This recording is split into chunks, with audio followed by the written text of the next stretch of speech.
मित्रों नमस्कार।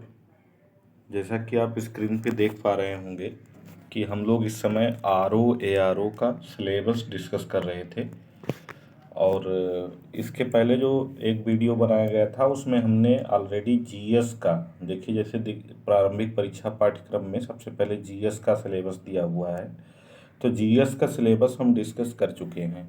इस वीडियो में हम सामान्य हिंदी जो प्रारंभिक परीक्षा के लिए है उसका सिलेबस डिस्कस करने वाले हैं। ठीक है, तो आप स्क्रीन पे देख पा रहे होंगे कि दिया गया है सामान्य हिंदी प्रारंभिक परीक्षा और उसमें लिखा हुआ है कि सामान्य शब्द ज्ञान एवं व्याकरण वस्तुनिष्ठ प्रकार का होगा, यानी ऑब्जेक्टिव प्रकार का होगा और इसके लिए समय 1 घंटा दिया जाएगा। कितना समय रहेगा? 1 घंटा रहेगा। प्रश्न 60 रहेंगे और पूर्णांक भी 60 रहेगा। ठीक, तो यानी कि एक क्वेश्चन 1 नंबर का रहेगा। और आप जानते हैं कि RO के सिलेबस में 1/3 यानी इसकी जो मार्किंग होती है इसमें 1/3 नेगेटिव मार्किंग भी होती है, तो इसका भी हमको ध्यान रखना है। ठीक है, तो क्या क्या पूछा जाएगा? 1 घंटे का समय रहेगा, उसमें 10 शब्द जो है विलोम के रहेंगे, 10 शब्द वाक्य वर्तनी एवं शुद्धि रहेगी, अनेक शब्दों के लिए एक शब्द रहेगा 10 शब्द, तत्सम एवं तद्भव शब्द रहेगा 10 शब्द, विशेष एवं विशेषण रहेगा 10 शब्द, पर्यायवाची रहेगा 10 शब्द। ठीक है, तो टोटल 60 शब्द रहेंगे, यानी 60 प्रश्न रहेंगे, 60 शब्द रहेंगे, पूर्णांक भी 60 रहेगा। ठीक, अब बात आती है कि हिंदी के लिए मतलब ये 6 टॉपिक तैयार कहाँ से किए जाएं। तो हम आपको पहले ही सजेस्ट कर चुके हैं, आज भी वही सजेस्ट कर रहे हैं कि केवल 2 बुक को आप अच्छे से फॉलो करिए। सबसे पहले तो RO का जो प्रीवियस ईयर का साल पेपर है, ठीक है, प्रीवियस ईयर का जो साल पेपर है घटना चक्र का हिंदी का, उसको अच्छे से लगा लीजिए। GS के लिए भी लगाना चाहिए, हिंदी के लिए भी उसको तो लगाना ही चाहिए। साथ ही साथ आप वासुदेव नंदन प्रसाद की जो बुक है हिंदी व्याकरण की और डॉक्टर हरदेव बाहरी की जो शब्द अर्थ प्रयोग नाम से बुक है, ये दोनों बुक से इन 6 टॉपिक को आप बहुत अच्छे से कवर कर लीजिए, तैयार कर लीजिए। ठीक है, जिसमें आपको वाक्य वर्तनी शुद्धि, जो वर्तनी शुद्धि वाला चैप्टर है, ठीक है, ये वाला वाक्य वर्तनी शुद्धि, 1 मिनट, ये वाला जो है वाक्य वर्तनी शुद्धि नंबर 2 पे जो दिया गया है ये वाला, ठीक है, वाक्य वर्तनी शुद्धि विशेष विशेषण, ठीक है, जो विशेष विशेषण दिया गया है, ये दोनों चैप्टर आपको बहुत अच्छे से तैयार करना है वासुदेव नंदन प्रसाद से, क्योंकि उसमें कॉन्सेप्ट क्लियर किया गया है। ठीक है, विशेष विशेषण और वाक्य वर्तनी एवं शुद्धि, इन दोनों को डॉक्टर वासुदेव नंदन प्रसाद से ही पढ़ना है, क्योंकि उससे बेहतर और किसी बुक में ये बताया नहीं गया है।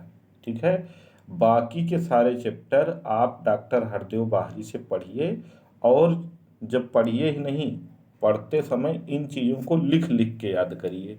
ठीक है, जब आप चीज़ों को लिख लिख कर याद करोगे, पढ़ोगे, तो आपका कॉन्सेप्ट क्लियर होगा, फिर आप वर्तनी संबंधी त्रुटि नहीं करेंगे और विशेषण विशेष संबंधी त्रुटि नहीं करेंगे। पर्यायवाची भी जब आप बार बार लिखेंगे तो एक बार आप लिखेंगे, एक बार आप पढ़ेंगे, एक बार लिखेंगे, एक बार पढ़ेंगे, ऐसे ऐसे वो चीज़ें आपके दिमाग में फीड होती जाएंगी, फिर आप गलतियाँ नहीं करेंगे। तो ये तो था प्रारंभिक परीक्षा का जो है सिलेबस। अब थोड़ा सा मुख्य परीक्षा का सिलेबस भी देख लेते हैं। ठीक है, मुख्य परीक्षा का हमारा जो पाठ्यक्रम है, देखिए इसके लिए अभी मैं कोई सोर्स नहीं बताऊंगा, क्योंकि अभी प्री पे फोकस करने का समय है। ठीक है, इसके लिए बस केवल सिलेबस पे एक नज़र डाल लेते हैं। मुख्य परीक्षा का ये पाठ्यक्रम है, यहाँ भी एक पेपर सामान्य अध्ययन का होगा, वस्तुनिष्ठ प्रकृति का होगा, पूर्णांक 120 अंक का होगा, प्रश्न भी 120 रहेंगे, समय 2 घंटे रहेगा। ठीक है, दूसरा पार्ट सामान्य हिंदी एवं आलेखन रहेगा।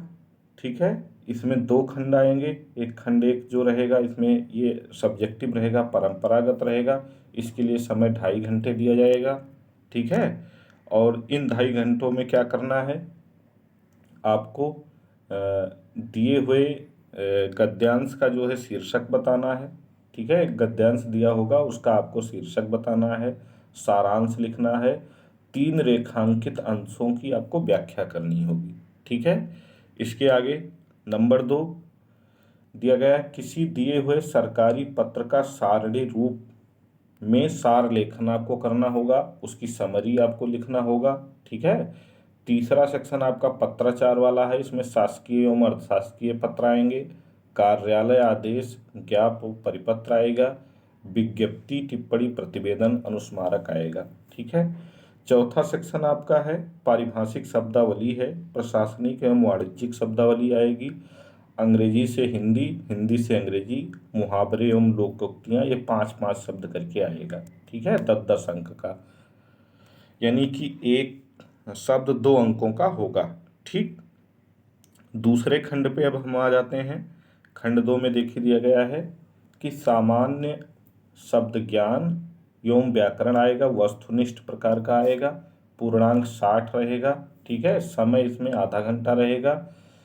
यहाँ भी देखिए विलोम है, ठीक है, ध्यान से देखिए, विलोम है, वाक्य वर्तनी एवं शुद्धि है, अनेक शब्दों के लिए एक शब्द है, तत्सम तद्भव है, विशेषण विशेष्य है।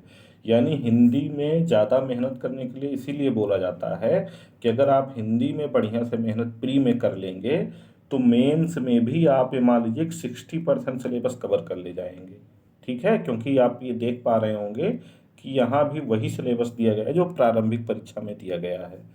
और ठीक है, 6 शब्द रहेंगे, ठीक है, और सब 12-12 अंक के रहेंगे, 1 2 3 4 5 टॉपिक 12-12 अंक के, 60 अंक का आपका पूर्णांक रहेगा, ठीक। इसके अलावा आप देखिए आगे दिया गया हिंदी निबंध आएगा, निबंध हिंदी में आएगा, ठीक है। और ये जब निबंध आएगा तो इसके लिए समय क्या दिया जाएगा, 3 घंटे का समय हमको दिया जाएगा, पूर्णांक 120 अंक का होगा। इस प्रश्न पत्र के अंतर्गत 3 प्रश्न होंगे, प्रत्येक प्रश्न के एक एक शीर्षक का खा गा का चयन करते हुए दी गई शब्द सीमा में कुल 3 निबंध लिखने होंगे, यानी प्रत्येक खंड से एक निबंध आपको लिखना होगा। पहला क्या होगा, साहित्य संस्कृति, सामाजिक क्षेत्र या राजनीतिक क्षेत्र से शब्द सीमा 600 होगी, 40 अंक का ये निबंध रहेगा, ठीक है। दूसरा सेक्शन आपका क्या होगा, दूसरा सेक्शन आपका होगा वो विज्ञान, पर्यावरण या प्रौद्योगिकी से होगा, ठीक है। आर्थिक क्षेत्र से होगा, कृषि एवं व्यापार से होगा, शब्द सीमा 600 रहेगी, अंक 40 रहेगा, ठीक। तीसरा सेक्शन आपका राष्ट्रीय एवं अंतर्राष्ट्रीय घटनाक्रम से दिया जाएगा, यहाँ भी शब्द सीमा 600 रहेगी, अंक 40 रहेगा। यहाँ पे देखिए राष्ट्रीय अंतर्राष्ट्रीय घटनाक्रम, प्राकृतिक आपदाएं, भूस्खलन, चक्रवात, भूकंप, बाढ़, सूखा इत्यादि रहेगा, राष्ट्रीय विकास योजनाएं रहेंगी, ठीक है। तो ये कुल टोटल कितना हो जाएगा मुख्य परीक्षा में, 120 + 160 + 120 यानी कुल 400 अंकों का ये पेपर होगा, ठीक है, मेंस वाला। तो यही आपका आर का सिलेबस है, ठीक है, मुख्य परीक्षा का। और मुख्य परीक्षा के सिलेबस पे हम एक बार फिर से डिस्कशन करेंगे, इससे संबंधित पाठ्य पुस्तकों की भी चर्चा करेंगे। अभी इससे संबंधित पाठ्य पुस्तकों की चर्चा इसलिए नहीं की जा रही क्योंकि अभी हमारा समय आर प्री को लेकर के चर्चा करने का है, उसको फॉलो करने का है। तो आपको जीएस का पाठ्यक्रम हमने पहले ही वीडियो में बता दिया है क्या है और उसके लिए क्या पढ़ना चाहिए। हिंदी का क्या पाठ्यक्रम है और इसके लिए आपको क्या पढ़ना चाहिए, ये अभी हमने आपसे बता दिया, पूरा सिलेबस डिस्कस कर लिया, ठीक है। इसके अलावा अगर आपकी कोई क्वेरी है तो आप कमेंट के माध्यम से, मैसेज के माध्यम से या हमारे टेलीग्राम ग्रुप के माध्यम से आप हमसे जुड़ सकते हैं, हमसे पूछ सकते हैं, हमको फ़ोन या मैसेज कर सकते हैं। उम्मीद करते हैं कि आपका ये भी डाउट क्लियर हो गया होगा। धन्यवाद।